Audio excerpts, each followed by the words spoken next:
Hey guys, welcome back to yet another video on the channel. It's been a while actually, but in this video, I want to show you how you can basically add Tailwind CSS to your React application.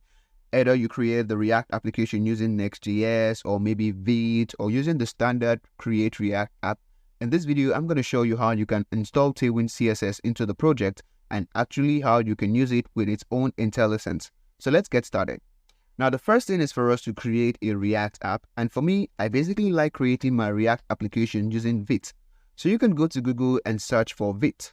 Now, when you search for Vite, it brings you to this page. Now, Vite, it's like a packager, like a very, very fast packager for a different kind of JavaScript frameworks. So Vite supports things like Vue, React, Preact, and there's also Svelte kit inside of Vite. But we'll be using Vite for React. So we can click on the Get Started button right there. Now, when you scroll down a little bit, you can see all of the versions that you'll be needing. But then also, when you scroll down just a bit, you get to see this line right here. It says npm create vite at latest. And that is the command that you need to run in order to use Vite. So what I can simply do is copy this command. And I'm simply going to go look for a folder where I want to install Vite applications, okay? So I can put it right there on my desktop. I'll simply create a new folder in here. And I'm going to call this vite_tailwind. So that it makes sense. Now, when I create this folder, inside of the folder, I'm simply going to open up the terminal. And in this case, I'll use a Linux machine. But even though you use a Mac or a PC, which is Windows, it is still going to work the same way, okay? You simply just need to open up the terminal on it, okay? On Mac, you can open up the terminal. On Windows, you can open up command prompt, and it's still the same thing. So what I'm simply going to do here is I'm going to paste in that command right here. And since I have already created a project, I simply want it to install React in this project. So what I can simply do is to say a dot at the end, which simply means that I want it to install all of the things that it is going to need inside of this directory right here. So when you click on the enter key, it is basically going to find and download all the packages that you need to use React. Okay, it's going to give you a list of options for you to pick. As you can see, we have vanilla, we have Vue, React, Preact, but our basic one will be React right here. So when I choose React, I simply can choose if I want to React with TypeScript or if I want to React with plain old JavaScript. So the one I'll be needing for this, it's probably React with TypeScript because it just makes sense. So I'm going to choose React with TypeScript.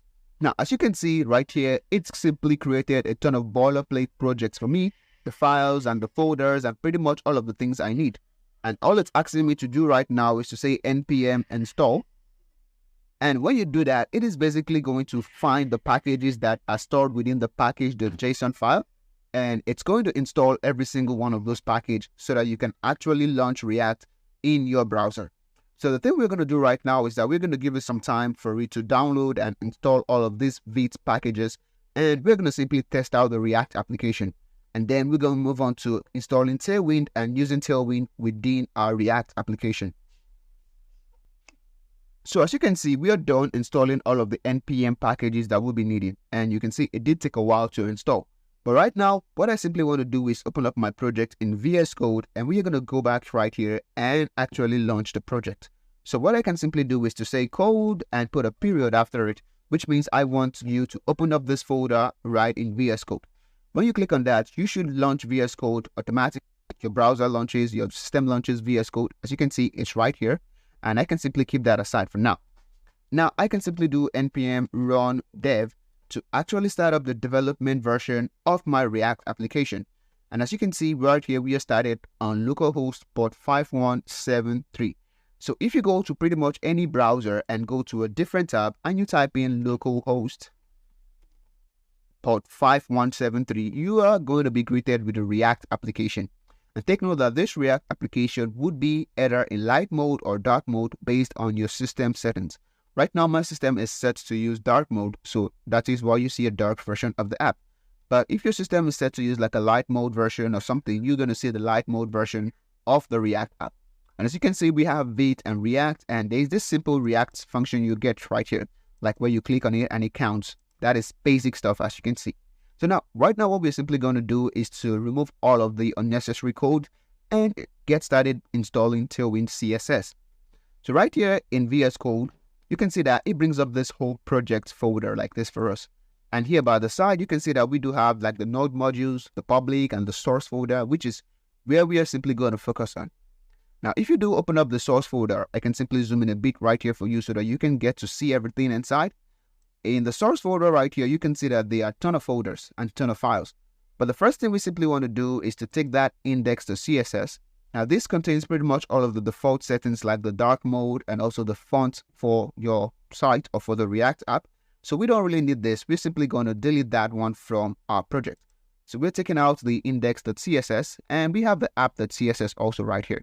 Now, we can simply keep this one, but I'm going to show you what to keep and what not to keep. Open up the main.csx file and you can see that they did import index.css there, which is not bad as I said, but we can simply remove every of the things that we don't need right here. So take for instance, we don't need the index.css, we can get that out. We are going to leave the rest right there because all of the other ones are crucial. Now, back here in the app.csx folder, we simply see that we have a ton of things inside here. The first thing we're simply going to remove is probably the app.css from this folder. And we don't need the logo as well as useState and the React vite logo. We don't need those. We can simply basically remove it just to get a clean plate. We will not be needing the state right here. And also, if you go a little bit down, we don't need most of this markup that it did give to us. So all we can simply do right here is to select everything right here. And basically, we are going to delete every single thing in there. So after selecting everything, we simply highlight all the divs and all the things that we have in there and delete it and as well save our files. So right here, we just have a basic blank function. And in our app.css, we can simply go in there and clear out every single thing that we don't need. Same thing in our app.tsx, make sure you clear out everything, leaving just the bare bones of React. And also make sure you save your project. Now, if you should go back to the browser, you should get a clean white plate like this, which just makes sense. Now, in here, we can simply test it by adding pretty much like a h1 tag in there. And we can say this is my React app.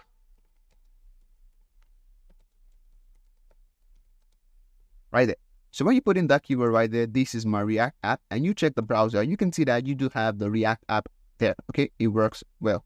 Now, the next thing we simply want to do is probably install Tailwindcss and set up everything that we need for Tailwindcss. Now, to do this, you simply want to go to a new tab in your browser and basically type in Tailwind right there.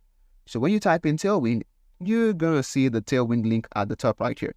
And also, I think it is showing us the one to install with vite. Mostly you won't see this, but when you click on the Tailwindcss page, you get to this page like this. And you can go and hit up the docs by the side. Now, when you hit up the docs, you simply want to install this using a kind of framework. So you go to Framework Guide right here. Now, when you go to the framework guide, you see that it has a ton of frameworks that we can use. But the one we are simply using right now at this moment is called vite. So we can click on vite.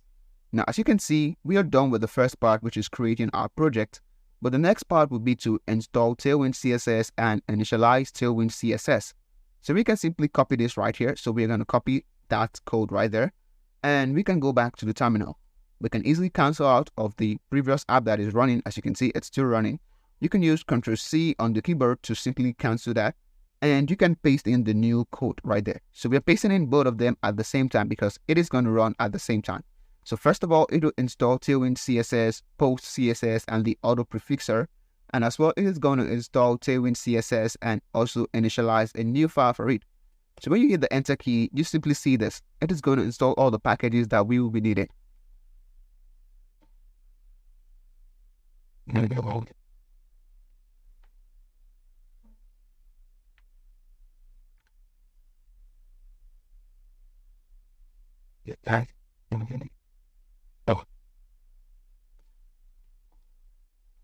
So there you have it. You can see that it says created Tailwindcss config file and then the PostCSS config file also. So now we have Tailwindcss installed, but we need to initialize the Tailwind and set up all the basic things that we'll be needing for the Tailwind app. So we can simply go back to the Tailwind page right here, and there is a default config file that it gives to us. So all you need to do is basically copy this config file right here, go back into VS Code, look for the newly created Tailwind config.js file right here. And basically all you want to do is highlight everything and paste in the new ones you've copied from Tailwind CSS. Now, as you can see, it simply says that it is going to go into the source folder, look for any folder at all inside, and then get any file that ends with a .js, a .ts, a .jsx, and a .tsx which stands for TypeScript and XML. This also stands for JavaScript and XML. So basically, we are done with all this. All we just need is to save that file. And then the next thing we simply want to do is to create our main entry point, our main CSS entry point. Now, back here on the browser, as you can see right here, we simply need to scroll down a little bit right here when it comes to this space. So we have this Tailwind base and component and utilities right here. So we can simply copy that also. Now, what we do is that we go to the app.csx file, which is there, and we paste in those basic components right there. So for the base, the components, and all the utilities that we'll be needing in Tailwind CSS. So when you paste that in there, you can simply now go into your app.tsx and import it right here. For most people, you want to import this in the main.tsx so that it loads from the initial point of your page. So if I go here, I can simply say an import, and I simply want to import the /app.css into my project. And when I do that, it is basically going to apply the CSS. And one thing I should do is also put the CSS above the app.tsx so that it loads the CSS first before it loads any of the components coming from React. Now, with this said, we are almost done. One thing we can simply do right here is to run our vite application again. So you can say npm run dev this time around. And if you should go back to the browser right here, you can see that this is what you get. You get this kind of tiny text right here, which means Tailwind CSS is actually working on your project. Now, remember that in the app.tsx file, we did add a h1. And also the h1 isn't this small. So if you see this change, it means that Tailwind CSS, it's already working on your project. Now, what we can now do right here is to basically add in some utility classes. So I can come in here and say class name, and I want to make this text a little bit bigger. So I'll say text-7xl, for instance, and I want the text to be like a green color. So I can say text right here, and there is this new color called emerald in Tailwind CSS, which I can add. I can say emerald 600. I can say that the font is bold, the text is at the center, and we have a margin top of 20. Okay, that doesn't mean it's 20 pixels. Tailwind has its own classes and how it calculates each and every one of these utility classes. So what we have now is that we have this. So if I should save this and pretty much go back to the browser, you get to see this awesome text in the middle of the screen. Now I can put this side by side so that when I add this, you're going to see the real-time changes. So right in here, I can simply go down and add pretty much a new button. So I can create a div first of all, and then in here I can add like a button on my stuff. I'll give the button a class. I'll say the padding on the x-axis should be like 8. The padding on the y-axis should be like 4. We should have like some rounded borders. So we can say rounded-md. And also, we want a background that is emerald 500, a text that is set to the center, and a text of white also, a font width of bold, and a margin top of 10. If I should reduce the screen size there, you're going to see everything on one single line. As well, I can simply shift this a little bit to the side so we get this. Now, at the end of everything, I'm simply going to close off that button. And right here, if you save, you see you have this good clickable button right here, which just makes a whole lot of sense. So that is it, guys. That is how you can basically install Tailwind CSS into any vite project. Okay, that's how you can install Tailwind CSS. But one more thing that you should do if you're using Tailwind CSS in your React app is to get the Tailwind IntelliSense plugin. Okay, this would help you with the class names just in case you're new to Tailwind CSS. And how do you get that? Well, you go over to the extensions part right here in VS Code. And right here, you simply want to search for Tailwind IntelliSense. So when you search for Tailwind IntelliSense, as you can see, I already have it installed. All you need to do is click on the install button here when it shows and just enable it, okay? If you have it installed already, enable Tailwind CSS. Now, once you enable it, it is going to give you options for class names. So if I go in here and do like a control space, you see that it brings up all the classes. So if I say I want like a border, I can simply start typing border and you can see it gives me all of these completions that I need. And as well, if I want like a different color, like a background color, you can see it gives me all of the available background colors that I can use within my Tailwind project. So that is it from me, guys. Thank you for tuning in today. Thank you for watching this video. Make sure you leave a like down below. And if you're new to the family, hit the subscribe button right now. Now, in the next video, I'm simply going to talk about how you can build a simple blog using React. So make sure when you watch this video in the future and you see a video right now on the screen, you click on that video to go make sure you watch how to create a blog within React. That is it from me, guys. Thank you and bye-bye.